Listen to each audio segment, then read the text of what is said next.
How to set up proxy in MuLogin with Proxy302. First, let's open www.proxy302.com and log in proxy302.com. Then select and create a proxy. For example, we choose a static IP charged by traffic. We search US in country. Then click the button generated. By the way, Proxy302 supports HTTP and SOX 5 protocol. Click the blue button next to the proxy information to check detail of proxy.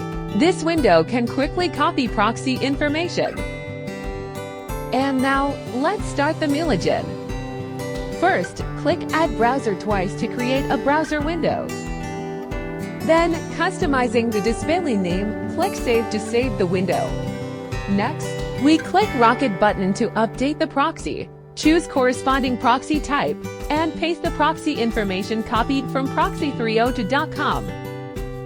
We click the test proxy information to make sure proxy available, and click Complete to save with correct.